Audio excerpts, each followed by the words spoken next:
Good afternoon, everybody. Thank you for joining us for this webinar today. It is on red flags for parents of teen dating violence. We're going to talk a little bit about that. But first, I want to give you a little overview of our program. Let me see if I can share the screen here.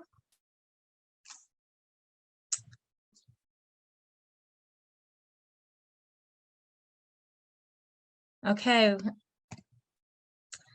Mission West Virginia has been around for a while, over 20 years, and we want to introduce you to our program. If you're not familiar, I see some familiar names out there, so some of you know what we do, but the goal is to, our vision is one people, one state, working together to provide every child with a loving family and knowledge to make positive choices for a healthier future. We do this by recruiting foster families. We provide life skills education, and we create community connections. And part of that is also education in the public sector. We've been working for over 25 years. We were founded by Cecil Underwood. We have a board of directors, and right now we are up to 35 staff. We're located in Putnam County, and we have two major programs. One is the T.H.I.N.K, which stands for Teaching Health Instead of Nagging Kids. And the things that we go out and we teach in public schools or any teenagers, wherever they are, Children's Home Society people out there, shout out to you. We come to your places, ages 10 through 19. And we talk about teen pregnancy prevention and positive youth development. We, in the middle schools, we talk about handling peer pressure and saying no. The ability to start thinking through the consequences of their decisions. And then we slowly start going into the romantic relationships, about the warning signs of an unhealthy relationship. We talk about STDs and STI and contraceptive education. We help them understand what a healthy relationship looks like and why that's very important in their future, because their dating life is not neutral. Their sex life is not neutral. And we teach, like I say, we teach middle school, 6th, 7th, and 8th. And then we do high schoolers, our 13 lessons. And we do lots of alternative sites. We do home, Children's Home Society, detention centers, day reports, you name it, we'll be there. We teach right now in 20 counties in West Virginia, and we serve about total for both programs, TPP and SRAE, about 15 to 19,000 students a year. And we're proud to say that the teen pregnancy rate pre-COVID had been falling, and it is still continues to fall. And we like to think between your programs and our programs that together as a team, we are making a difference in the lives of adolescents in West Virginia. The other program we have is, like I say, recruiting foster families and helping them walk through the process with agencies to adopt. We also have a new program this year, the Bridge and Mentors, who are in local schools. And they really help out adolescents in the foster care system with things that maybe they're provided with the basics, but maybe they need a little extra.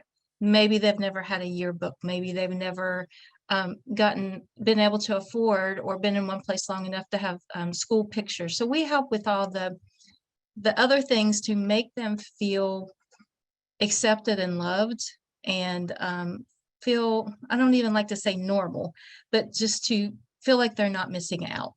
And we have some phenomenal people that we have hired to work in this program. So if you're interested, give us a call. We also do Wendy's Wonderful Kids, and these are for harder to place older teens. We are the state or the national recipient of a grant from Wendy's International. And we're serving right now 35 kids across the state, and we have 85 adoptions per the program so far. So we are super excited that you're here. That's just a little bit about our program. If you want more information, please just reach out to us. We will be more than happy to help you.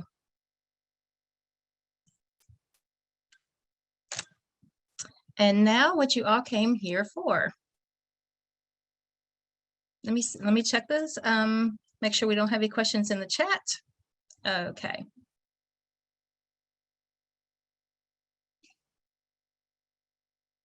Okay, can everybody see my screen? So relationships, red flags webinar. Thank you for coming. Your time is very valuable to me and to our program. So we thank you for being here and taking time out of your day to watch this very important information webinar. I am Rita Schoolcraft. I should have done the introductions in the beginning. I am the development trainer here at Mission, West Virginia. There's my email. If you have any questions or need information, you can reach out to me. Before I became the development trainer, I spent 4.5 years as an educator, actually going into and teaching our programs. And I absolutely loved that. It was wonderful. A lot of things that you will hear today came directly from students. But I'm also a wife, a daughter, a sister, a mother, and a proud grandma of 3 fur babies. The topic today is one that you might find difficult. If it's maybe something that you experienced, or it just might make you uncomfortable, it's important for you to take care of yourself, and feel free to step out or step back for a few moments if you need to. But I do feel like it's important subject to understand. And oh, okay. I'm sorry. I just found out my slideshow is not showing. Let's see if we can fix that. It's only showing like in the, yeah, it's showing like that. Oh, like this. Yeah. Okay. Okay. Pause share. Resume share. Share screen.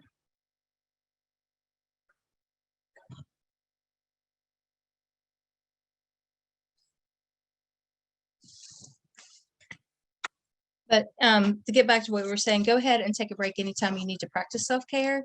And you can also reach out through the chat box if you need some assistance. But it's important to understand and recognize the signs to ensure you have the tools. Okay, I'm sorry, a little technical difficulty here. Okay, so pause it. Sorry, that scared me. That's all right. Share screen. Pull up your PowerPoint all new again to whichever one it is.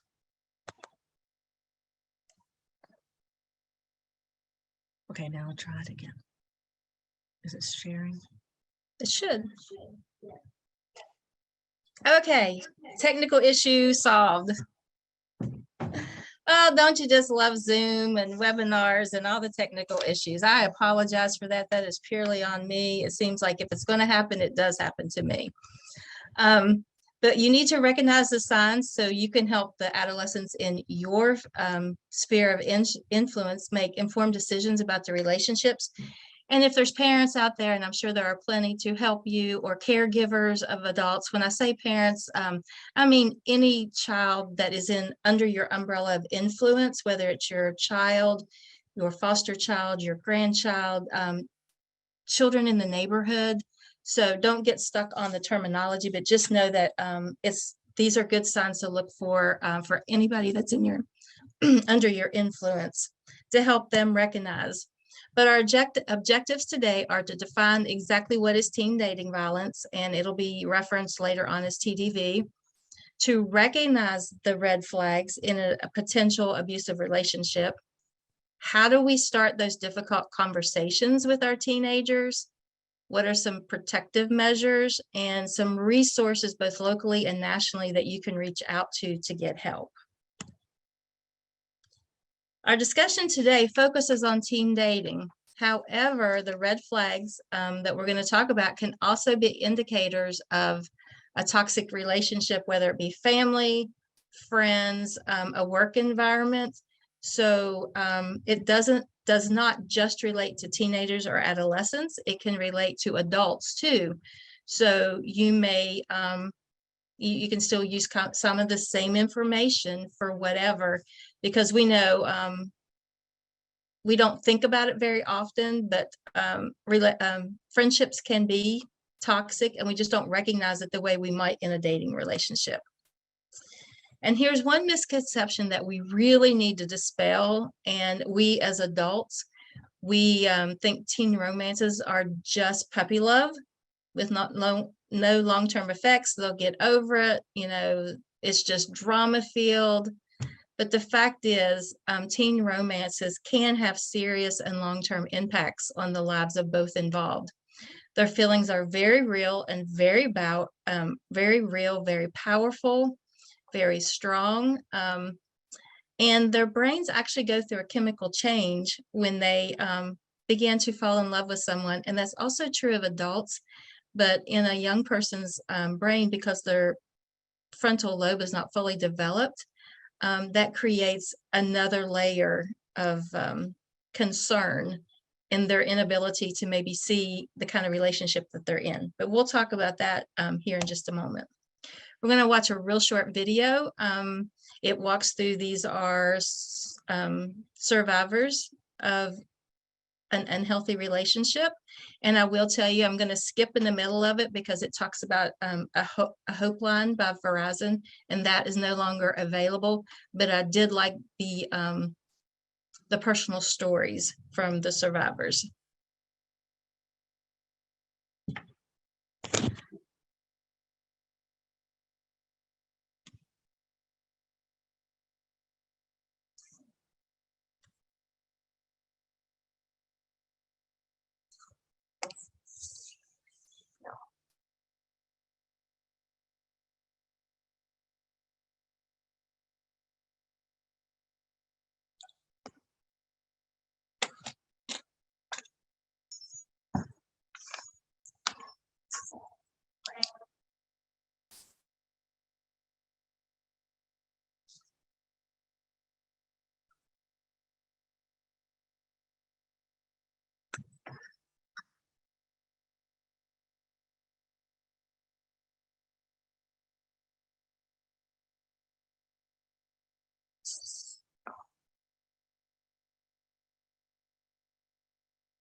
Okay, sorry, I see that you can't see anything, so we're going to do a reboot here and see if I can pull this up.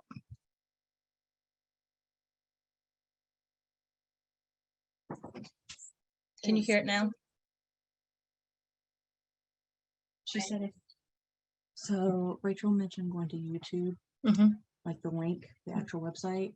Which is where I was pulling it from.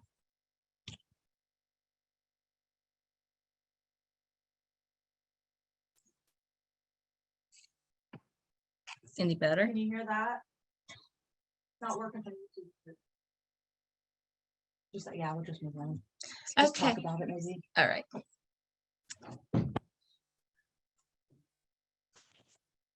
Okay, technology is my nemesis today, so we are just going to move on, and I do apologize. This one is, if you want to look it up, it's called Verizon Hope Line.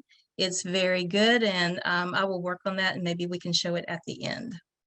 Let me do a screen share here and get back onto the PowerPoint.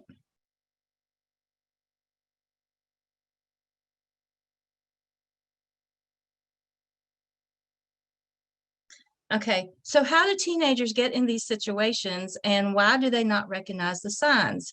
Well, if you remember before, we talked about the chemical changes that are going on in the teen brain. And what happens, we're going to talk about what happens when you're falling in love. And here at Mission West Virginia, we call it the glitter brain. And there's a reason behind that. So there really are changes in your brain when you fall in love that help explain why you feel what you feel. And that's why those feelings are the strongest at the beginning of a relationship. We know the first thing that happens is there's certain chemicals that surge in our brain, and phenethylamine is one, and so is norepinephrine. That's what gives you that elevated feelings of joy and excitement. It makes your heart pound. It makes your palms sweaty. It makes you blush. It can also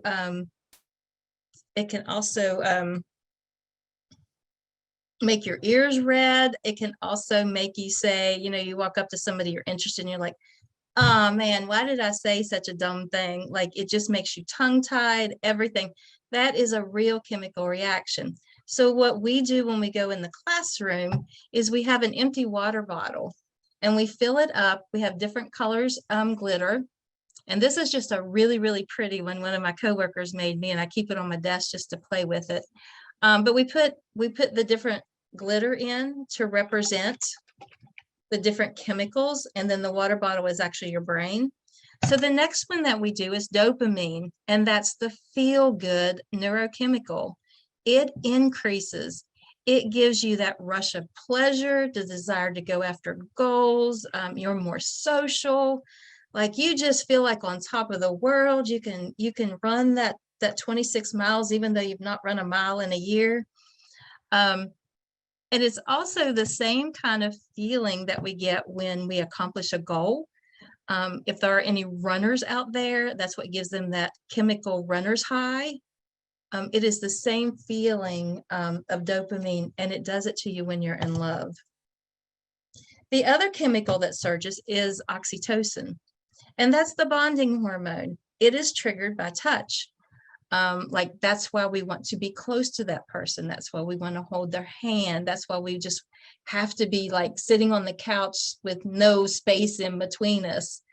It is also the chemical that when mothers give birth to a baby, and the first thing they want women to do with their babies is bare skin to bare skin, chest to chest contact, and that is so that oxytocin that creates a bond within the mother and the child. And now they're saying that it also is effective with the men. But that's the chemicals that are going crazy in your brain. But there's a real important one that also it drops, and it's serotonin, and that's linked to tranquility, reason, being calm. People in love are just all giddy and just all woohoo. But when the serotonin drops, it reduces the ability to judge. That's why you see no flaws in that person. They're perfect for me. There's nothing wrong with them. It's kind of like when you first get a puppy dog and you're like, oh, I love that puppy. Oh, I have to have it. It's perfect for me. It's beautiful. It's going to be like everything. And then you take that puppy home, and he nibbles at you. He chews on your furniture because he's a puppy. They have accidents in the house. They need to be fed and watered and walked and loved and played with. Now, that doesn't mean that we get rid of our puppy because they're not what we like to see, but it just, it means that what we first see and what we first recognize, just like when we're in love, might not be a clear picture of that relationship. In fact, there are parts of our brain that are activated and deactivated when we're in love, and the areas that control judgment and fear and negative emotions are substantially deactivated. That's why we get in relationships and we don't recognize that they may be detrimental to us. They may, we don't experience that fear. We're not able to really judge what's really going on. So that's part of the reason. And then you think of all the other hormones surging in a poor adolescent's brain and body. Teenage romances are complicated. And until these love chemicals settle down, a person can't see very clearly. And we know that it takes 3 to 6 to 9 months for the chemicals in your brain to settle down. But here's what I want you to know. I want you to enjoy this, whether you're an adult or a teen falling in love. Enjoy this. This is fun. It feels good. It's meant to. It's meant to get you closer to someone. But realize you need to take your time before you make life-changing decisions in this glitter brain. So just take your time. That's why you'll see a lot of people jump from relationship to relationship. They're looking for that chemical high. You know, the old saying, I'm in love with being in love. That's why. Actually, your brain is having a good time.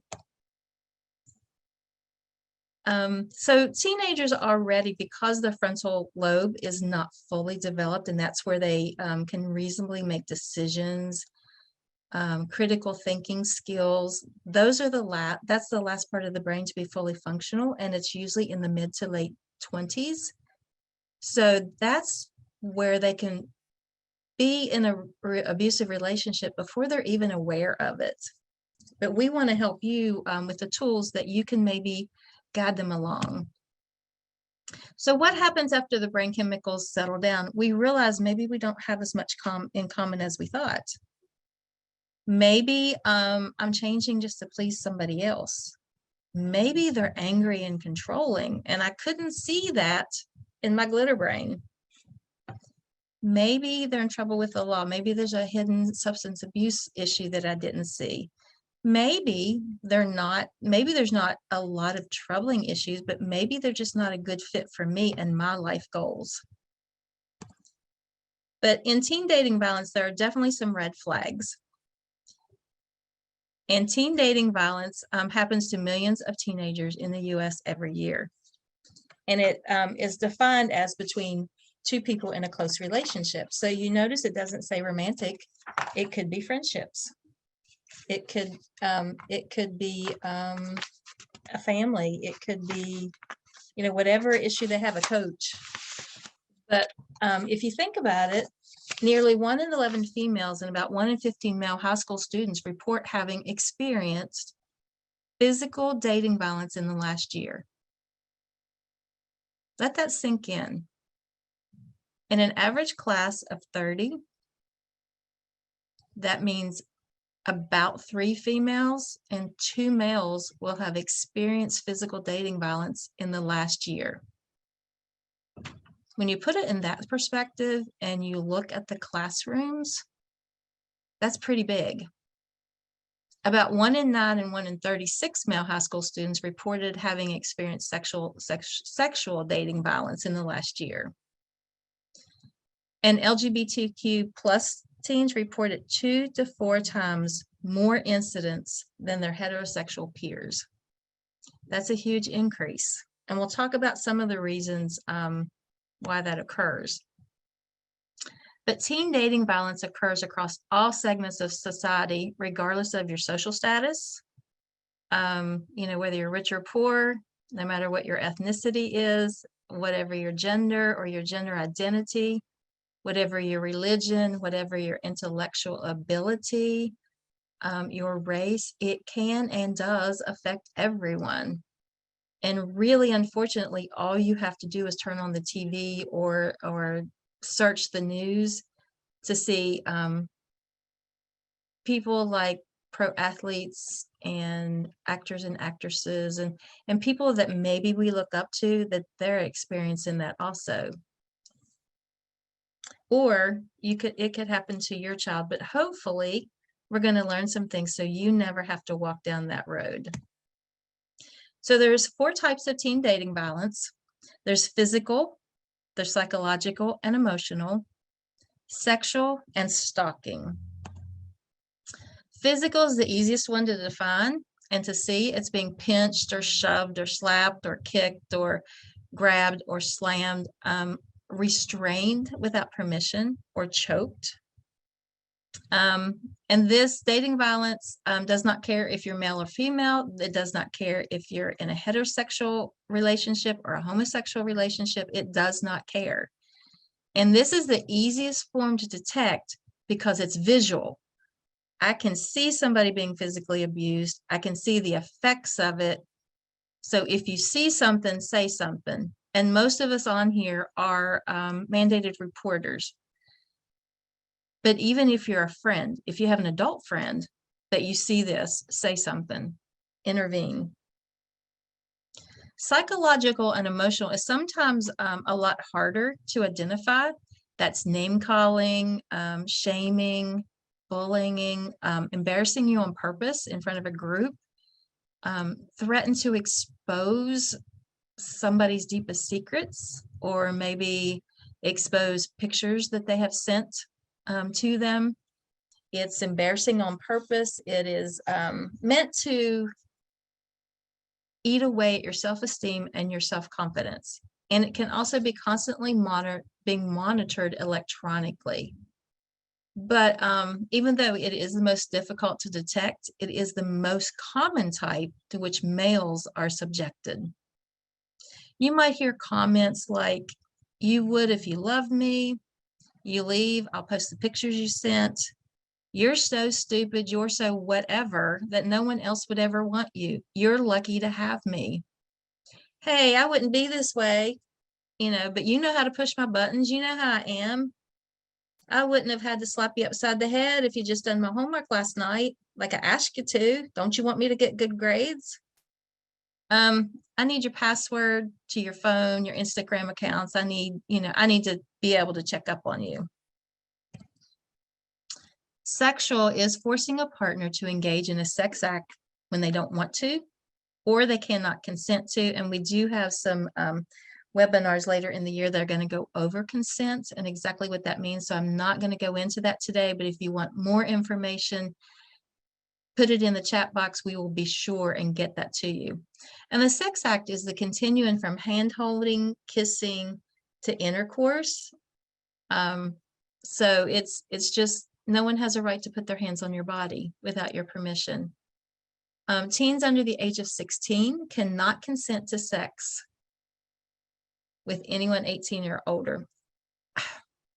I looked this up and I put where I found this. There are so many shades of the consent laws. Under the age of 16, you cannot consent to sex, period.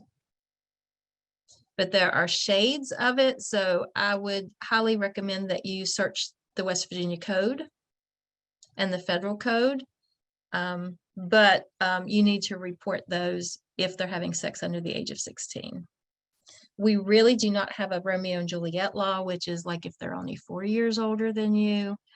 And honestly, when we're in the classroom, of course, teenagers, like everything else, want to know how close to the line can I get without getting in trouble. And that's just the nature, the risk takers. So we need to be able to guide them. And it's okay to say, "You know what, I don't know, but I'll find out for you." But we always tell them, why do you want to leave that decision in the hands of a judge about your future when you can just prevent it? Stalking is a pattern of harassing or threatening tactics that is meant to instill fear in the victim. That can be tracking online, that can be personal, that can be intimidation, control over friendships online, constant texting, or using digital means to track your movements, like a GPS on your car, a GPS locator on your phone. It can also be, especially if the teenagers are in the same school, standing in the hallway when you go by, standing at your locker when you've asked them to leave, following them around at practice, showing up places that you are, that's not okay. And it can occur during, but usually it happens after the relationship ends. And the most danger is when someone decides to leave that relationship. That's when you're in the most danger for that type of thing and for more advanced physical violence. And because I have walked with someone very close to me through the stalking, I'm just going to give you some pointers from a mom's point of view and the things that we went through. Document everything with quotes, dates, times, witnesses. Screenshot and save all electronic contact. Call the local police. I know that says policy. I apologize. Call the local police. Visit the family court if you have one in your area. If not, just the regular judicial court to file a domestic violence order. And what will happen is normally they will grant you a 30-day emergency temporary one, and then you will report back to court to see if it needs to be extended. Call the court consistently to make sure you know when court appearances happen. Sometimes they're like everybody else, they get backed up, they get behind, and sometimes you don't get notification, which means things can be dropped. Ask for a court-appointed advocates to walk you through the process and to work with the victim. They also provide counseling services for free. And realize that not every victim wants to go through the court system, and that's okay. And you have to be okay with that. That is an intense process that could make the victim feel like they're being re-victimized. Support them and get them counseling. Also contact your school and let them know, hey, if this person shows up, coaches on a need-to-know basis, provide them a copy of domestic violence petition if you need, and just make them aware of what's going on so they can help protect your child also. A lot of you have seen this Power and Control. This is teen oriented, and it talks about, because that's what a lot of these teen dating violence is about, control. It's not really about arguments that just get out of hand, because communication skills can help with those. But this is more of, they have targeted someone, even, and they might not even understand it. The abuser might not even understand why they're doing what they're doing. And they need help also. So if you see someone that you see them being the abuser, whether, you know, it's a teen in your circle, get them help. They don't have to stay that way. They can learn different. But it's about power and control. They treat him like a servant, making all the decisions. If you see another teen acting like a parental figure, telling another teen what they can wear, what they can say, where they can do, who they can speak to, that is a controlling issue. Intimidation is smashing things, destroying things, displaying weapons. Just, you guys can read this, you can download it. I just Googled teen sexual or teen power and control wheel. But it's very interesting, especially under threats on the bottom left. They threaten, if you threaten to leave, they threaten to commit suicide, or they can threaten to hurt you. This always needs reported to the police. Always. By the victim, by an adult, by somebody. And you can't rescue them, because you need to make sure you're safely out of that relationship and away from that person. But you can get in contact with the school counselors, if you know where that person goes to school, with the adults in their life, and say, this is what's going on, you need to get them help. Or you can call the police and say, this is what this person's threatening to kill themselves. I just broke up with them. You know, they can do a wellness check. They can take it from there. You don't need to be any more involved if you're getting out of a relationship and they threaten suicide. So you leave that to the pros, people who are equipped to take care of that, but you need to make sure that you are safe. And abusive relationships, I mean, there's a reason they're important, especially in the teenage years. They increase the risk of poor mental and physical health outcomes, including low self-esteem, anxiety, increased depression, poor school performance, higher risk behaviors, eating disorders, substance abuse, suicidal attempts or completions, and death or injury by violence. So this was from the National Institute of Health. So it's a real big deal. It's just not two teens who fall in love and then, you know, they'll get over it. You know, sometimes they need help. Let's see if we get this one to play.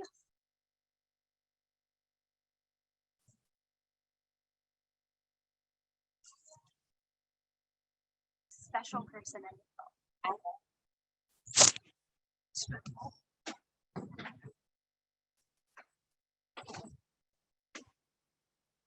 Can you hear that one? Oh, crud. Oh.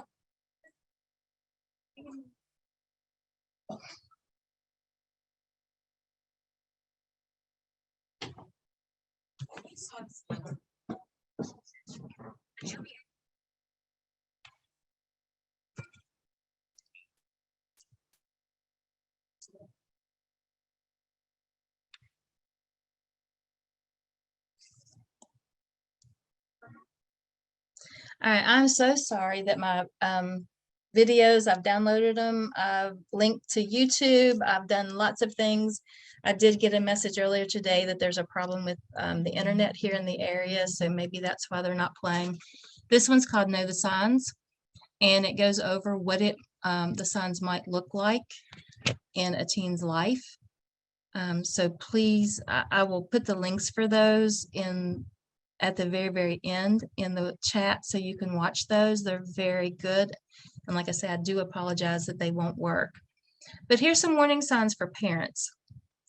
Does your teen have bruises, scratches, or other physical signs that cannot be explained easily, especially around the wrist if they're restrained, their neck, their upper arms where they might be grabbed? Do they appear fearful? Do they flinch if there's an unexpected loud noise or you move too quickly? Do they wear inappropriate clothing for the weather, such as long sleeves on a hot day? Now, these can be signs of other things. They can be signs of self-harm. They can be signs of something other than dating violence. You know, maybe there's physical abuse going on somewhere else, domestically, or so that can be signs of other things, but these are red flags. And remember, red flags say stop, pay attention, figure out what's going on. Does your teen rush home and stay in the rooms with their phone? I bet most of us can say yes. But if you start putting this, and there's more than one, and it builds and it builds, do they suddenly stop talking with or hanging out with their good friends that they've always, their friend circle? Do they spend all of their time with their new love at the exclusion of everybody else? Do they suddenly stop attending or quit activities they once enjoyed? Suppose they're on an athletic team and all of a sudden, since this new person came in their life, they want to quit. They want to spend more time just hanging out. Whatever it is that they enjoyed and they suddenly stopped. They suddenly balk at spending time with family. They don't want that person to be around their family. They don't want to invite them, even to say, hey, invite so-and-so to come with us. And they don't want to. They want to stay home close by the phone so they can be available. Are they uncharacteristically quiet or super emotional? Yeah, that's teenagers. But like I say, if these start building upon each other, it's something to stop and at least address. Do they change dramatically their clothing style, the way they dress, the way they handle themselves? Are they all of a sudden totally covered? Because one of the abuser's tactics is don't wear that. I don't want other people to see you. I want you covered up. Do they all of a sudden need name brand stuff where they've always been happy with non-name brand stuff? So the abuser may be saying, you need to up your game if you're going to be hanging out with me. You need to be wearing this stuff. Or, do they change it to overtly sexy? Hey, I want to show you off. I want you to look good, in front of my group. So a combination of several of these is something that are red flags and we need to pay attention to. And we've talked about a whole lot of this. And the last one is if they have a weapon and they make threats with it, call the police immediately. We always think, oh, they don't really mean it. But that is how a lot of people, they have actually heard that, if nobody can have you, if I can't have you, no one else will have you. they either end up severely injured or they end up dead. And that's just the way it is, unfortunately. But here's the deal. Most teenagers don't report the violence because they might be afraid or embarrassed to tell their family or friends. They don't want to get themselves or the abuser in trouble because they feel like it might just make it worse. And, when things are good with an abuser, they're very good. So they can be very kind and funny and nice to be around and, pleasant and gift givers. And it's not always 100% of the time that they're being abusive. They might fear no one will believe them. Remember, abusers don't need good communication skills. They're masters at manipulating everybody. They know they have groomed the victim and they have groomed society and their circle of friends to think different of them. The phrase, you don't know what goes on behind closed doors. Well, that's how abusers get by with things. No one understands how they really are. And this one pains my heart, but we have heard this before in the classroom. They feel like they deserve the abuse. Maybe they don't know what a healthy relationship should look like because they've never seen one. So if there's a history of abuse in the family, they think that's just the way relationships should go. You look on media and you don't see a whole lot of healthy relationships. You see a lot of abuse. You hear it in the lyrics. It's kind of been normalized by society when it should not be.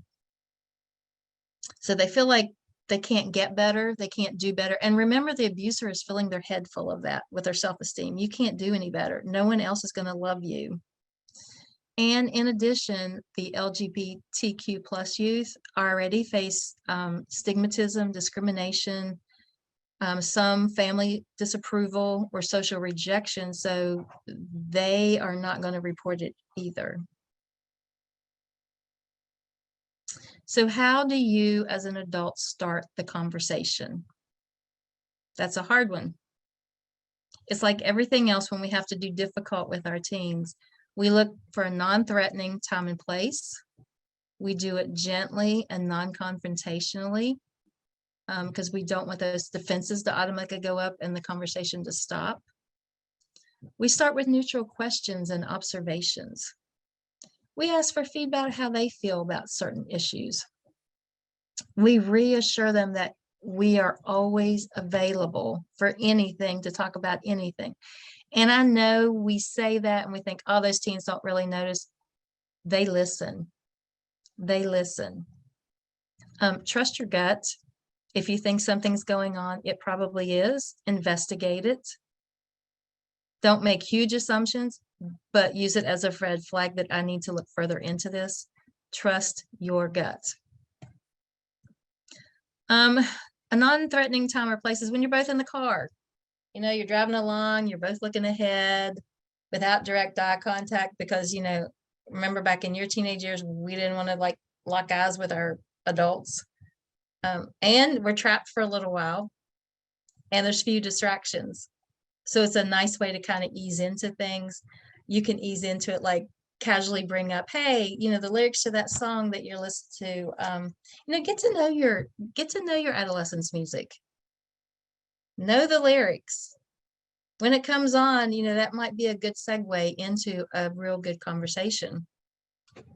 Or you saw a movie or a TikTok and ask for their opinion. Or you can say, you know what, I was forced to attend this webinar today and the topic was teenagers and dating. What do you think? See, like what happened? There we go.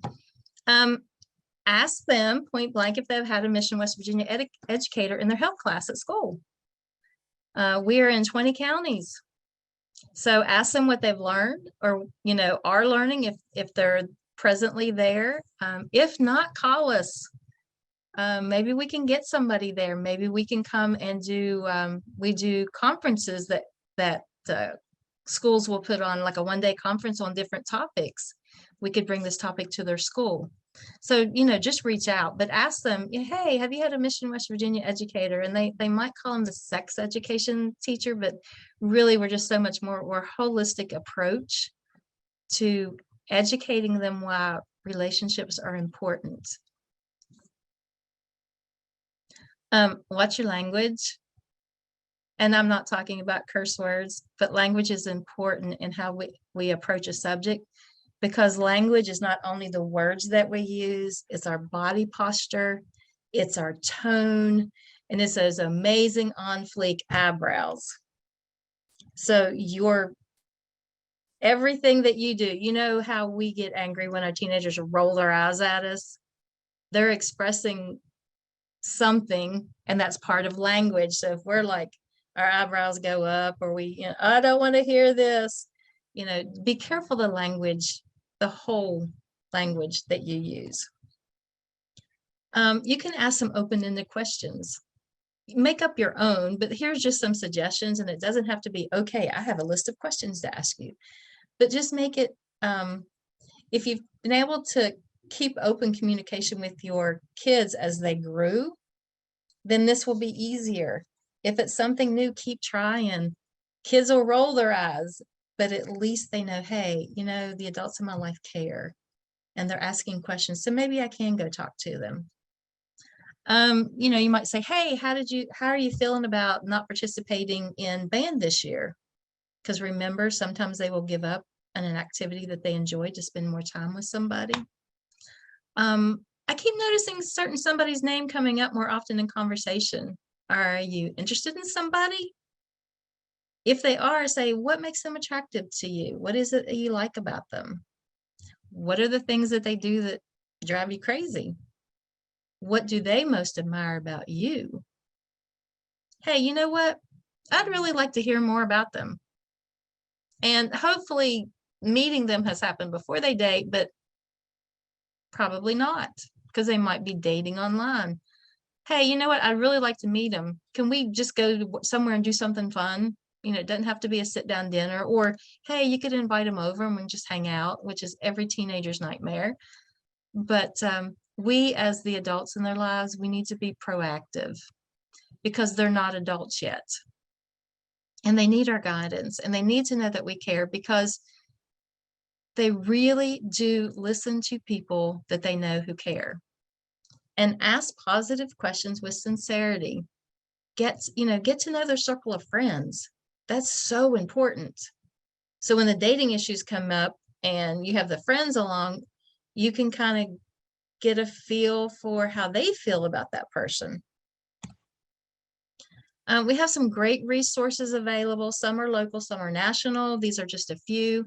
Loveisrespect.org is great. It has quizzes, it has assessments, it has videos, so they can assess their own relationships. You can chat live, and there's also a direct service provider that is funded by them, and it gives the 866 number. You can text Love Is to 22522, and they also have resources if you just want to look at them yourself and be more informed. And there's more questions. I noticed you don't play basketball. Is there something going on? And, when we gently bring up a subject, it gives the listener a feeling of safety, keeps me from being defensive. Our words and our approach matter. Important. You are important. Your teen needs your guidance and involvement in their dating lives. In all aspects of their life, they need you to be involved. Just because you think they're in high school and you can leave them alone in the evening when they get home from school, they still need our involvement. They need our time. They need our attention. They need our conversations. They need to know that we care. Not any less than when they were little. You are an important part of that adolescent's life. And assure your teens they can always talk to you about anything and really mean it. Remember, I talked about our language and our body. They will smell if you're not being transparent and real and genuine. Mean it. As adults, be prepared to control your eyebrows and offer them an option to speak with another trusted adult that you also trust. But set some ground rules with that adult and that child. I've been asked to do that a few times, It is a privilege when another mother or adult wants me to talk to their adolescent about difficult situations, but I admire them that they're like, you know, my teen doesn't feel comfortable talking to me. Will you talk to them? And we always make ground rules, you know, confidentiality, unless you're hurting someone or you're going to hurt somebody, or you're going to do something really, really destructive, then I will have to tell your adult. If not, we can just get together. You know, we would chat about sometimes nothing important. Sometimes we would talk about, you know, the romantic issues. Sometimes we would talk about goals, and it wasn't a formal written agreement. It was just like, you know, and I'm so humbled that those adults trusted me to help guide their teenagers. And you can also connect them with resources like Love is Respect, the live chat, or a counselor, because your teen's safety is the most important thing above all else. Trust your gut. That's something that we're taught to be a kind society, but your gut, you know, that feeling you get that there's something not quite right, listen to it and investigate. More resources is the YWCA has a teen dating awareness program that they put on. They also have a 24-hour domestic violence helpline. RAIN, which is the Rape, Abuse, and Incest National Network, has a phone number and a website that you can go to. Contact is here locally. It's in Huntington, and there's their phone number. The Suicide Prevention Hotline, available 24/7. And the LGBTQ+, there is a national site called the Trevor Project that is very highly informational and helpful. And I don't know if this one's going to play, but we're going to try it.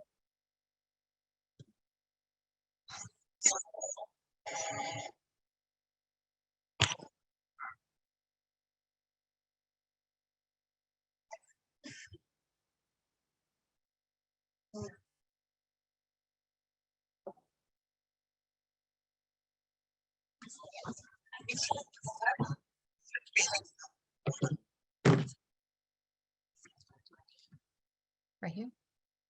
Or the settings.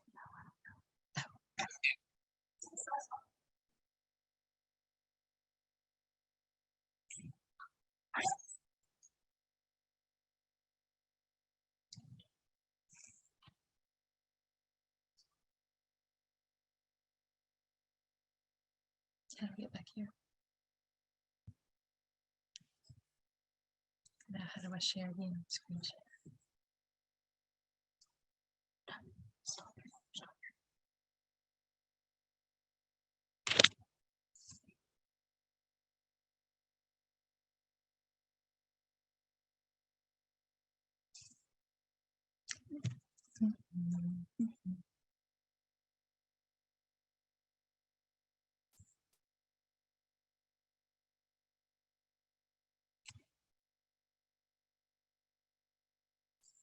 Okay, should have known just to give up on that, but that's okay.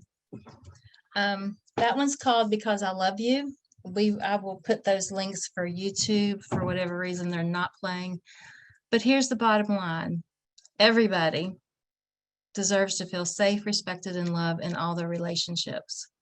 Everybody. And it's up to us to help those who don't understand or don't feel like they're worth it, because you know what, they are. Here are the sources that I use for the information. If you want to unmute and ask questions, if not, feel free to put them in the chat box and we will get back to them. And I really do appreciate your time and your attention and your patience with the issues that we've had, but I thank you for attending. I thank you for giving me an hour of your time. And I believe Hillary's going to come on and talk a little bit more and close us out.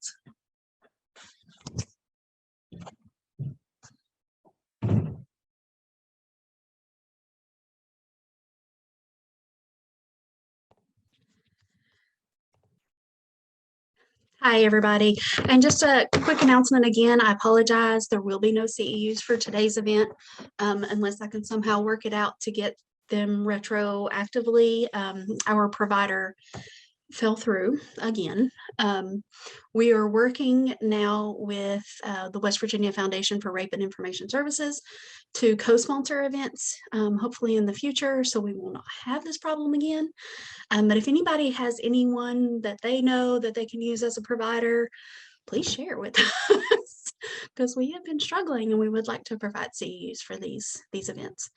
But I just want to thank you guys all for attending today, and hopefully we will see you soon. I will send out evaluations, certificate of attendance, or Becky will, someone from the mission will, as well as the PowerPoint slides. Rita, if you can share those with us. Okay, and we'll also send out links to the videos. Yes. And make sure everybody gets that information. But thank you all for attending. Go out and Thank you, do Rita, good very work. much. Appreciate you. Thank you. You all go out and do good work. Continue. I hate to say it, but teamwork makes the dream work. But yes, be looking for those links to the videos, as well as your certificates of attendance, but not for CEUs today. Thank you.